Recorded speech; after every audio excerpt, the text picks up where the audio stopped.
성경에서 말씀하는 감사에는 기본적 개념이 있어요. 그게 뭐냐 하면 성경에서 말씀하는 감사는 특정한 경우에만 표현되는 것이 아니라 범사에 계속되는 것이라는 것을 성경은 가르칩니다. 이런 기본적 개념을 바탕으로 볼 때 이 그리스도인 신앙인들에게 있어서 이 감사는 삶의 어떤 장식품이 아니라 삶의 반석이 되는 거죠. 성경에서 말씀하는 감사에 대해서 많은 사람들이 오해하는 것이 있어요.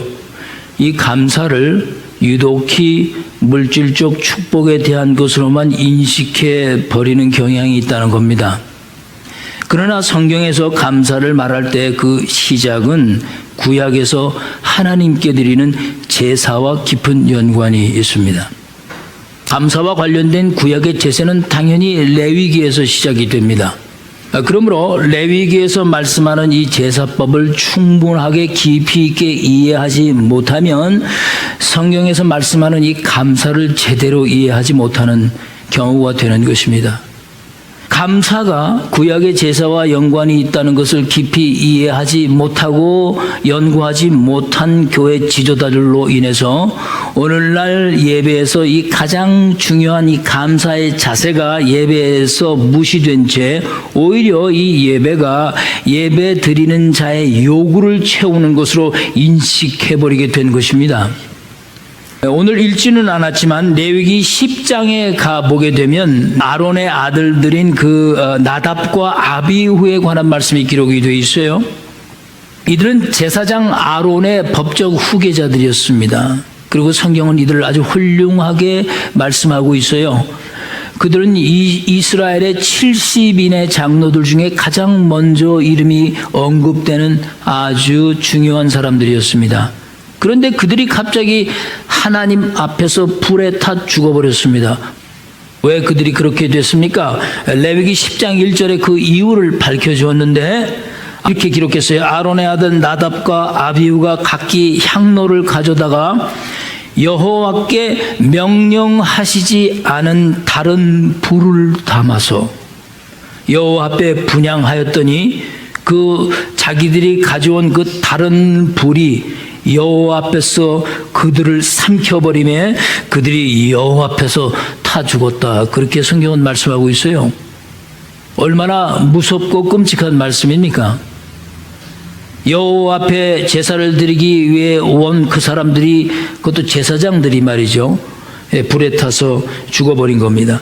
이 말씀에서 여러분과 내가 가장 중요하게 여겨야 할 말씀이 다른 불이라고 하신 말씀입니다. 다른 불.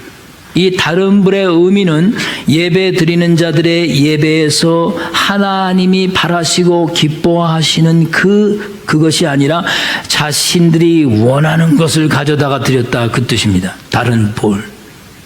이 제사와 예배에 있어서는 하나님께서 명하신 대로만 해야 합니다. 그런데 오늘날에도 이런 다른 불들이 하나님께 드리는 예배 안에 침투해서 오늘날의 예배에 차고 넘쳤다는 사실에 대해서 개탄하고 반성을 해야 된다는 거죠. 그렇다면 이제부터 여러분과 내가 이 레위기의 제사와 감사의 관계에 대해서 한번 살펴보겠는데요. 자, 레위기 1장 이후에 쭉 보시게 되면 5가지의 중요한 제사에 대해서 말씀을 하고 있습니다. 그 5가지는 첫째, 번제, 소제, 화목제, 속죄제, 그리고 속건제입니다. 이 5가지 제사에 대해서 대부분의 사람들이 그것이 다 그것 아니냐라는 생각들을 해요. 그러나 이 5가지 제사에는 각 제사의 특성과 목적이 분명히 있습니다. 특별히 번제와 소제와 화목제는 여러분께서 혹시 아시고 계셨는지는 모르지만 감사의 마음으로 드리는 감사 제사입니다. 감사의 제사라고 했을 때는 그 의미가 언제든지 예배를 드리는 자들이 감사한 마음으로 드릴 수 있는 것이기 때문에 이것을 자원 제사라고도 했습니다. 그러나 속죄제와 속건제는 세 개의 감사의 제사와 조금 다릅니다. 이 속죄제와 속건제는 예배 드리는 자들이 죄를 범할 때마다 반드시 드려야 하는 제사였기 때문에 의무 제사였습니다. 죄를 질 때마다 무조건 드려야 하는 것입니다. 그런데 레위기를 여러분이 읽어보시면 죄를 지었을 때 의무적으로 드려야만 하는 이 속건제나 속죄제보다도 제일 먼저 감사의 마음으로 드려야 하는 이 번제부터, 그 다음 소제, 그 다음 화목제, 이 감사의 제사들이 먼저 순서적으로 언급된 것을 여러분이 보게 되는데, 그 이유는 아주 중요한 거예요. 하나님께 드리는 제사에서 무엇보다도 이 감사의 의미가 포함된 제사가 제일 중요했다, 그 뜻입니다. 물론 기독교에서 중요하게 강조되어 온 것이 죄를 용서받고 회개하고 죄사함을 받아 구원을 받는 것입니다. 그렇다면 이 논리에 의하면 속죄제와 속건제가 순서적으로 제일 먼저 앞에 나왔어야 합니다. 이런 의무 제사를 자주 드린다는 것은 그만큼 그 사람이 죄를 많이 진다, 그 뜻입니다. 그러나 성경이 말씀하고자 하는 것은 죄를 질 때마다 가서 하나님 앞에 예배드리는 그 의무 제사보다도 더 중요한 건 뭐냐 하면 평생토록 지속되는 구원의 하나님에 대한 감사의 제사가 더 중요했다, 그 뜻인 거예요. 그러므로 번제와 소제 그리고 화목제는 여러분과 내가 오늘날 드리는 이 주일 예배와 똑같은 것이에요. 이 번제와 소제와 화목제는 주일 예배가 감사의 제사의 개념에 되어야지 이 주일 예배가 죄를 지을 때마다 의무적으로 드리는 속죄제와 속건제가 되어서는 안 된다, 그 뜻입니다. 이 말씀의 구체적인 뜻은 죄를 짓고 용서함을 받는 것은 특별한 경우가 되어야지 그것이 일반적인 경우가 되어버리면 안 된다, 그 뜻인 거예요. 이것이 성경에서 가르치고 있는 범사에 감사하라는 뜻이며, 사람들이 생각하고 있는 물질적으로 받은 축복이 많기 때문에 범사에 감사하라는 뜻이 아니고, 하나님께서 우리에게 베풀어 주신 이 구원에 감격해서 평생도록 일상적으로 하나님 앞에 감사의 마음으로 드려야 하는 제사, 그것이 번제요, 그것이 소제, 가난한 사람들은, 그리고 이게 화목제란 그런 얘기입니다. 그런데 사람들은요, 반대로 생각을 하지 않습니까? 그죠? 죄를 짓고 용서를 구하는 것이 예배의 일상적인 것이 되어버렸고, 그리고 감사 드리는 것은 아주 특별한 경우가 된 거예요. 매주 드리는 주일 예배가 속죄제와 속건제가 되어버린 거고, 그 다음에 감사의 예배는 1년에 한 번 정도 드리는 추수감사주일 예배 정도가 돼버린 건데, 이게 교회가 잘못한 거다, 이겁니다. 그 추수감사주일이라는 그 주일을 없애버려야 되는 거예요. 무언가 전체적으로 잘못되어 온 거죠. 예를 들어 설명하자면 이런 경우예요. 이해가 잘 되실 겁니다. 어떤 사람이 평소에는 건강하게 살다가 병에 걸렸습니다. 그러면 병원에 가서 치료를 받는 것이 특별한 경우가 되어야 되는 거예요. 그런데 말이죠, 반대로 병에 걸려서 매일 병원에 가는 것이 일상적이 되어버리면 이게 심각한 문제가 된다, 그 뜻입니다. 그 경우가 같다는 거죠. 그러니까 여러분이 지금까지 생각해 오셨던 이 감사라는 것에 대한 이 기본 개념이 바뀌어야지만 가능한 거예요. 죄를 짓고 용서함을 받는 속죄제와 속건제가 여러분과 나에게 특별한 경우가 되어야 되는 것이고, 하나님께 날마다 감사하며 예배드리며 사는 것이 일상적인 것이 되어야 함을 축복합니다, 여러분. 예, 그렇게 되어야 되는 거예요, 우리는. 그렇다면 감사는 어떻게 드리는 것일까요? 중요하겠죠. 예수를 믿은 후에 그 사람의 믿음이 평가를 받는 것에 대해서 성경은 항상 변함없이 감사를 최고의 가치로 인정해 왔습니다. 아무리 예수를 잘 믿는다고 해도, 아무리 예수를 열심히 믿는다고 해도, 아무리 성경을 많이 알아도 말이죠, 아무리 찬양을 잘해도 말이죠, 그 사람이 하나님께 드리는 감사의 자세에 따라서 성경은 그 사람의 신앙을 항상 평가해 왔습니다. 감사는 양이 많고 적음에 따라서 그 가치가 절대 결정되지 않는 유일한 신앙의 자세입니다. 하나님께서는 만홀의 여김을 받지 않으시기 때문에 여러분과 나를 정확히 알고 계시고 정확히 분석하고 계십니다. 가진 것이 많고 얻은 것이 많은데도 불구하고 적게 감사하면 하나님이 기뻐 받으실 수 없으며, 또한 가진 것도 없고 많이 번 것도 없는데 지나치게 많이 감사해도 하나님은 기쁘시게 받을 수 없는 것이며, 제가 다른 교회에서 목회할 때 그런 예화는 좀 드려드릴 필요가 있다 생각이 돼요. 어떤 집사님이 자신의 목적을 위해서 지나치게 헌금을 하셨어요. 물론 그분은 그렇게 하고도 자신이 바라는 그 무엇을 얻지 못하자 본색이 드러났어요. 그 다음 주일부터는 안 하는 거죠. 자기가 원하는 걸 얻지 못했기 때문에 하나님에 대한 감사가 우리의 목적을 위한 것이 되어서는 안 된다, 그 뜻입니다. 할 수 있을 만큼 정직하고 솔직하게 하면 그 감사가 가치로 인정받는 거예요. 누구보다 내가 많이 했다고 해서 그게 가치로 인정받는 건 절대 감사의 개념이 아닌 거죠. 이런 점들이 오늘 여러분과 내가 살펴보려고 하는 이 구약의 제사에 그대로 반영이 되었어요. 그래서 구약의 제사에 번제가 있고 소제가 있고, 그리고 소와 양을 바치는 것이 있고, 그 다음에 비둘기를 바치는 것이 있고, 곡물을 바치는 게 있는 겁니다. 왜 그렇게 구분하셨느냐? 그 사람의 처한 형편에 따라서 감사의 예물을 가치 있게 드릴 수 있도록 하나님이 규정을 하셨기 때문에 그래요. 소를 바친 사람이나 비둘기를 바친 사람이야 그 사람의 형편이 그것이었다면 똑같은 겁니다. 똑같은 거예요. 죄의 양에 따라 죄를 많이 지었기 때문에 큰 소를 갖다 바쳐야 되는 것도 아니고, 죄를 적게 지었기 때문에 작은 비둘기 새를 갖다 드리는 것이 그런 개념이 아닙니다. 그 사람의 처한 형편에 따라서 하나님께 감사의 번제를 드릴 수 있도록 배려하시는 거예요. 그것마저 없는 사람은 곡물을 갖다 드리는 거예요. 곡물을. 그러니까 부자가 속이고 비둘기를 드릴 수가 없었습니다. 가난한 사람이 빚을 내서 소를 사다가 드릴 수도 없었던 거예요. 값이 비싼 것일수록 하나님께서 기뻐 받으신다는 이 말은 정말 거짓말입니다.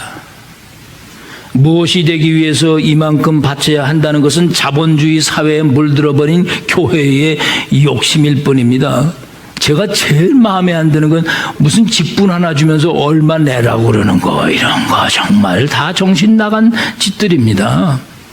하나님이 귀하게 여기시고 기뻐 받으시는 감사의 제물은 형편에 따라 정성껏 드리기에 인색하지 말아야 하고, 또한 지나치게 넘쳐서도 안 되는 것입니다. 하나님은 여러분을 정확하게 알고 계시고 이해하고 계시고 판단하고 계시는 거예요. 그 유명한 이야기, 아나니아와 삽비라 부부의 얘기 기록되어 있잖아요. 그들의 문제는 무엇이었습니까? 하나님께 바치지 않는 것이 문제였습니까? 아닙니다. 그들에게 하나님께 바치는 건 문제가 되지 않았어요. 아주 당연한 것으로 생각했습니다. 바치는 것은. 그런데 그들의 문제는 무엇이었습니까? 감춘 것이에요. 감춘 것. 그래서 그것이 하나님 앞에 속인 것이 되어버린 거예요. 속이려고 한 것도 아니고, 그렇게 계획을 한 것도 아니고, 당연히 바쳐야 되는 건 알지만 감춤으로 인해서 속인 게 돼버린 케이스입니다. 그러니까 이분들을 통해서 오늘날 우리가 깨닫는 것은, 감추면서 드리는 감사의 예물은 아무리 드려도 하나님이 기쁘시게 받을 수 없으며 밑 빠진 독에 물을 부어대는 것과도 같습니다. 그런데 더 심각한 말씀은 왜 그들이 속이려고 했는가 하는 점입니다. 자, 그것을 사도행전 5장 3절에 여러분이 이렇게 밝혔는데, 우리 한번 같이 읽어볼까요?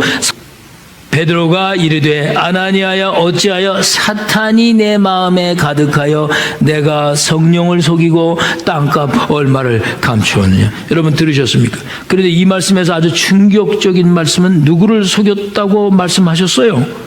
성령을 속였다고 말씀했다는 겁니다. 이 성령을 속였다는 뜻을 함부로 사용할 수가 없는 거거든요. 그러니까 성령을 속였다는 뜻은 아나니아와 삽비라 안에 성령이 내재하고 계셨다, 그 뜻입니다. 성령도 안에 내재하고 있지 않는데 어떻게 성령을 속이겠어요? 그러니까 아나니아와 납비라는 바치는 것에 대해서는 갈등의 문제가 전혀 없었어요. 얼마를 바치느냐가 항상 갈등이었던 거죠. 그런데 사탄이 그 갈등하는 마음에 들어와서 시험을 주기 시작을 한 거예요. 그래서 결국 그것이 끝내는 하나님을 속이는 게 돼버렸다, 그 말씀입니다. 여러분과 내가 그리스도인으로 살면서 하나님께 드리는 이 감사에 갈등이 끼어들기 시작하면 사탄은 절대 가만히 안 둡니다. 우리의 감사에 갈등이 끼어들기 시작하면 벌써 그때부터 감사가 아닌 게 되는 거예요. 얼마나 두려운 말씀입니까? 저라고 해서 이런 갈등이 없었겠습니까? 수많은 갈등과 번민을 저도 겪었습니다. 그래서 미리 정해놓고 아예 이건 내 것이 아니다 생각해버리고 이렇게 1년을 지내는 겁니다. 그래야 갈등이 안 생기기 때문입니다. 아나니아와 삽비라는 그때만 존재했던 사람들이 아닙니다. 오늘날 교회 역사 속에서 아나니아와 삽비는 계속 살아서 존재하고 있습니다. 믿음이 없어서 감추고 속인 것이 절대 아닙니다. 사탄의 유혹에 넘어가는 겁니다. 그러나 하나님은 너무나도 참 이해하기 힘든 부분이 있지만 그 초대교회를 든든히 세워가기 위해서 하나님은 아나니아와 삽비라를 본보기로 삼으시기로 작정하셨습니다. 그리고 그 마귀의 시험을 허락하신 것입니다. 그러나 그 대가가 너무 컸어요. 교회는 그들의 장사를 치르고 난 후 두려웠다고 했습니다. 이런 사탄의 유혹은 매주 순간순간 우리에게 찾아옵니다. 주여 도와주시옵소서. 주여 도와주시옵소서. 정신을 바짝 차리고 하나님께 정직할 수 있도록 최대한 노력을 해야 하는 것일 뿐입니다. 자, 그렇다면 번제, 소제 그리고 화목제에 나타난 감사가 어떤 것인지 이제 한번 살펴보겠습니다. 섹션 3. 자, 레위기 1장으로 돌아가서 보시면 감사의 제사에는 우리의 감사를 받으시는 하나님에 관해서 두 가지 중요한 것이 언급되었습니다. 먼저 3절과 4절 말씀을 유심히 보시기 바랍니다. 레위기로 돌아가셔서 1장 3절과 4절 말씀, 우리 먼저 3절 함께 읽겠습니다. 시작. 그의 예물이 소의 번제이면 흠없는 수것으로 회막문에서 여호와 앞에 기쁘게 받으시도록 드릴지니라. 이렇게 말씀을 하시면서 어떻게 해야만 그 감사의 제물이 하나님께 기쁘시게 받으시는 것이 될 수 있느냐에 대해서 꼭 해야 할 것이 있다고 말씀하셨어요. 그것이 무엇입니까? 감사의 제물의 머리에 꼭 안수해야만이 하나님께서 기쁘시게 받을 수 있다는 것을 성경에 분명하게 말씀하고 있어요. 그런 후에 또 중요한 것이 있는데 그 제물을 반드시 태워야만 합니다. 하나도 남기지 않고 다 태워야만 합니다. 그러나 태우기 전에 꼭 해야 할 것이 있습니다. 무엇입니까? 9절 말씀을 같이 읽겠습니다. 시작. 그 내장과 정광이를 물로 씻을 것이요 제사장은 그 전부를 제단 위에서 불살라 번제를 드릴지니 이는 화제라 여호와께 향기로운 냄새니라. 자, 하나님을 기쁘시게 한다는 것은 여호와께 향기로운 냄새가 되게 하는 것인데, 그러면 안수한 후에 그걸 태우는데 그 태우기 전에 해야 할 것이 내장과 정광이를 뭐로 씻어야 합니까? 물로 아주 깨끗하게 씻어야 합니다. 내장과 정광이를 씻었다는 뜻은 우리 안에 모든 더럽고 추악한 죄와 우리가 행동할 수 있는 죄 모두를 포함해서 씻어내리는 중요한 과정입니다. 이것은 오늘날 여러분의 내면의 세계와 우리의 행동의 죄에 관해서 하나님의 말씀으로 씻어 정결케 하는 것과도 같습니다. 그런 다음에 태워버리는 거예요. 태워버린다는 뜻은 없어졌다는 뜻입니다. 남아있지를 않다는 것이에요. 완전히 없어요. 어디 찾을 수가 없어요. 다시 가져올 수도 없고 만들어낼 수도 없습니다. 다 타버린 겁니다. 그러니 한 번 용서함을 받아서 없어진 죄는 태워 없어져서 다시 가질 수 없는 것과도 같은 거예요. 그러니까 그 죄가 어떠한 죄였다 할지라도 한 번 용서받은 그 죄는 다시 거론되지 못하는 겁니다. 의무 제사인 이 속죄제와 속건제를 만약에 드렸다면, 그리고 자원하여 그것으로 인해서 감사의 번제를 드렸다면 우리의 죄는 이미 다 없어지는 거예요. 그래서 예수 그리스도께서 그 일을 하신 거예요. 다 태워버리는 작업을 하신 거예요, 십자가에서. 그래서 그분을 믿으면, 그 믿음으로 인해서 그분을 영접하면 그 모든 우리의 죄악이 다 타서 없어져 버린 거예요. 물론 그런 후에 우리들이 육신적으로 정욕적으로 짓는 죄들에 대해서는 예수님께서 또 가르치신 바가 있죠. 그러므로 감사의 제사에서 가장 중요한 것은 하나님께서 기쁘시게 받을 수 있도록 해야 한다는 것입니다. 여러분과 내가 얼마를 바쳐 기뻐할 수 있는가에 초점을 맞춰서는 안 되고 하나님에게 감사의 초점을 맞춰야 한다는 거죠. 그런데 감사의 제사 중에서 화목제는 조금 특별해요. 이 화목제는 제사 후에 그 제물을 꼭 다른 사람들과 나눠 먹어야 합니다. 화목제만 그래요? 그리고 그것도 하루 만에 꼭 먹어야 합니다. 만약에 하루가 지난 다음에 그 먹다 남은 제물이 있으면 절대 손대면 안 되고 또 그때는 다 태워버려야만 합니다. 여러분 한번 생각해 보세요. 어떤 사람이 소 한 마리를 화목제물로 드렸어요. 뭐 좀 부하게 살았나 보죠. 근데 그 후에 혼자서 그 소 한 마리를 놓고 하루 만에 어떻게 다 먹어요. 그래서 화목제는 나누게 하시는 거예요. 그러니까 꼭 나누어서 먹어야 합니다. 화목제를 통해서 여러분과 내가 깨달을 수 있는 것은 감사에 대한 이 공동체성을 가리키는 거예요. 물론 화목제 안에 하나님과 화목의 의미가 담겨 있지만, 그것도 중요하지만 그것을 나눠 먹는 행위를 통해서 하나님과 화목한 것뿐만이 아니고 너희 가족과 너와 함께 사는 사람들과 너와 함께 살아가고 있는 공동체 그 백성들과 성도들과 함께 나누라는 거예요. 화목하라는 얘기죠. 화목하라는 얘기예요. 이제 마지막으로 감사의 제사의 한 가지 중요한 것을 제가 말씀드리고 오늘 설교를 마치겠습니다. 하나님께 드리는 이 감사의 마음이 그렇다면 어디서부터 나오는 것인가? 이게 중요하겠죠. 창세기 32장 오늘 본문에서 여러분이 야곱이 고향으로 돌아오면서 하나님께 드린 기도의 내용을 읽으셨지 않습니까? 야곱은 아버지와 형을 속이고 장자꽃을 빼앗았지만 형의 복수가 두려워서 도망자 되었습니다. 그리고 오랜 동안 삼촌의 집에서 얻어 살면서 일을 해서 많은 재산을 모았습니다. 그리고 이제 고향으로 돌아오는 겁니다. 창세기 32장 10절 말씀에 보면 야곱이 이 점에 대해서 하나님께 감사하며 간절히 기도했어요. 이렇게 기도했지 않습니까? 나는 주께서 주의 종에게 베푸신 모든 은총과 모든 진실하심을 조금도 감당할 수가 없다. 얼마나 멋있는 고백이에요?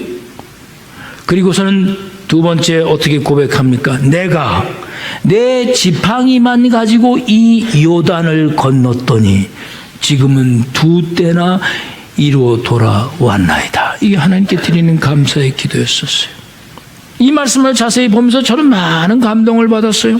하나님께서 야곱에게 베푸시는 은총을 2가지로 정리해서 말씀합니다. 하나는 자신이 과거에 저지른 잘못과 죄악에 대해서 깨닫는 겸손함입니다. 이 문제에 대해서 자신의 노력으로 감당할 것이 조금도 없다고 했습니다. 그리고 모든이라고 했어요. 모든. 처음부터 지금까지 모든 걸 뜻하는 겁니다. 이렇게 자신이 과거의 죄로 인해 비참했던 처지를 생각하는 이 자세야말로 하나님의 은총에 대한 감사의 마음을 갖게 하는 원동력이 되는 거죠. 원동력이. 또 두 번째 다른 하나님의 은총은 지팡이 하나만 가지고 요단을 건넜는데 지금은 2때나 이루었다고 고백을 했습니다. 야곱은 과거에 자신이 얼마나 가진 것이 없었는지를 돌아보았어요. 아무것도 가진 것 없이 지팡이 하나 들고 고향을 떠났지만 돌아올 때는 11명의 아들이 있었어요. 마지막 아들 벤자민은 돌아와서 낳지 않았습니까? 그리고 수많은 가축들과 종들이 있었습니다. 아무것도 없이 시작했던 그 비천했던 때를 생각할 수 있는 사람은 하나님께 감사할 수 있다는 거죠.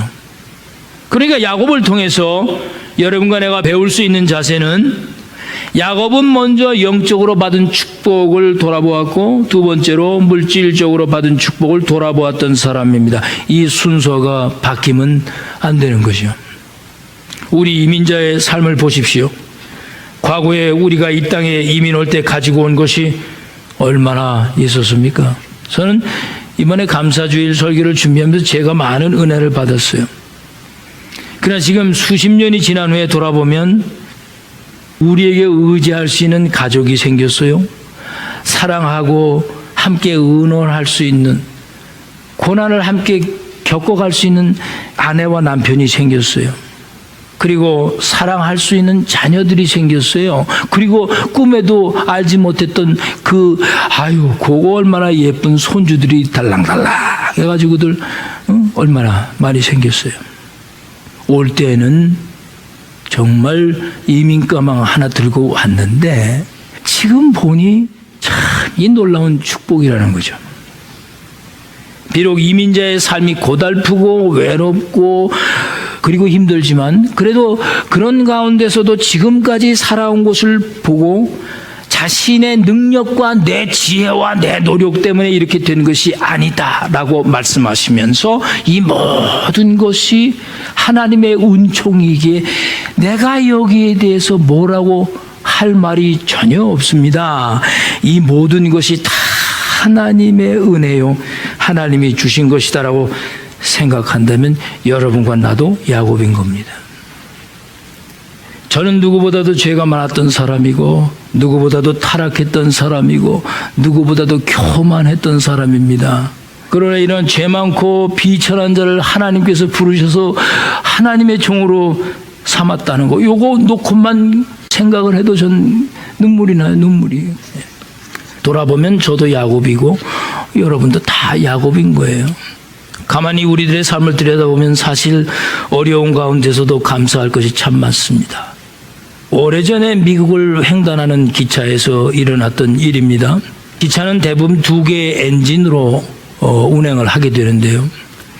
그래도 잘 달려오던 기차가 로키 산맥을 오르다가 엔진 하나가 꺼져 버렸어요. 그래서 기관사가 어떻게 할까 생각하다 한 개 남은 엔진으로도 로키 산맥을 넘어 덴버까지는 갈 수 있다라고 생각을 했어요. 그래서 다시 달리기로 마음먹고 열심으로 나머지 엔진을 가지고 달리는 겁니다. 그런데 그 로키 산맥이 얼마나 높습니까? 올라가다가 결국 나머지 한 개 엔진도 죽어버리고 말았어요. 오도 가도 못하는 신세가 된 거죠. 그 산 중턱에서. 그때 기관사는 승객들에게 이런 안내 방송을 했습니다. 승객 여러분 죄송합니다. 운영 중이던 엔진 2개가 모두 죽었습니다. 다른 기차가 구하러 올 때까지 이 산속에서 여러분은 기다려야 합니다. 그러자 승객들이 웅성대기 시작하는 거죠. 그러자 기관사가 이렇게 또 말했습니다. 승객 여러분, 그래도 감사할 것이 있습니다. 여러분이 타고 있는 것이 비행기가 아니고 기차라는 것을 감사하셔야 합니다. 우리에게 어려움이 있습니다. 고난이 있어요. 둘러보면 모든 것이 힘들고 어렵습니다. 그러나 가만히 앉아서 생각해 보면 그 가운데서도 감사할 것이 있다는 겁니다.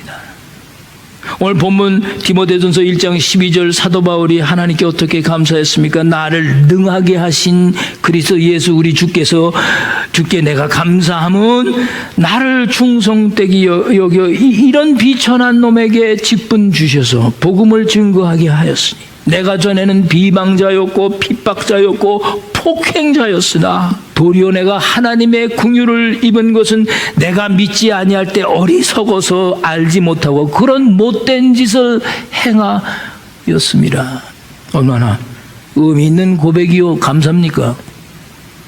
사도 바울은 자신이 비전했던 때 예수를 모르고 교만하게 행동했던 때를 생각하며 지금 자신의 모습을 보며 하나님께 감사하고 있어요. 아마 여러분들 중에도 미국으로 이민 오시기 전에 예수 그리스도를 알지 못했던 분들이 많으실 겁니다. 아마 알아도 대충 알았을 수도 있습니다. 아니면 지금도 갈등하고 계시는 분들이 있을 줄 모릅니다. 그러나 지금 여러분의 자신을 돌아보십시오. 믿지 않았을 때 내가 알지 못하고 행하던 그때가 있었다는 것을 한번 생각해 보십시오. 그러나 하나님의 긍휼을 입어 내가 이 비천한 가운데서도 내 이 더러운 입술로 존귀하신 그리스도의 예수를 나의 구주로 고백할 수 있게 하셨다는 그 하나님의 은혜를 생각해 보면, 그래서 지금이라도 마음이라도 그리스도의 나라를 위해서 조금이라도 내가 헌신하고자 하는 마음을 가지고 있다는 이 자체가 얼마나 감사한 것입니다. 여러분이 그동안 이민자로 살면서 왜 잃은 것이 없었겠어요? 왜 아픈 것이 없었겠어요? 왜 두려움이 없었겠어요? 그러나 그런 가운데서도 오늘 우리의 과거를 둘러보면 그런 가운데서도 얻은 것이 더 많다. 그 말씀입니다. 매 주일이 감사 주일이 돼야 되고, 속건제, 죄를 회개하는 주일은 한 주를 정해서 드리면 좋겠어. 그게 진짜 그리스도의 삶이 되는 거 아니겠습니까? 지팡이 하나로 여러분과 나도 태평양을 건너왔습니다. 근데 지금 돌아보니 2때나 되었다는 건, 이것을 생각하며 함께 감사하는 여러분 되시기를 주의로 간절히 축복드립니다. 우리 기도하십시다.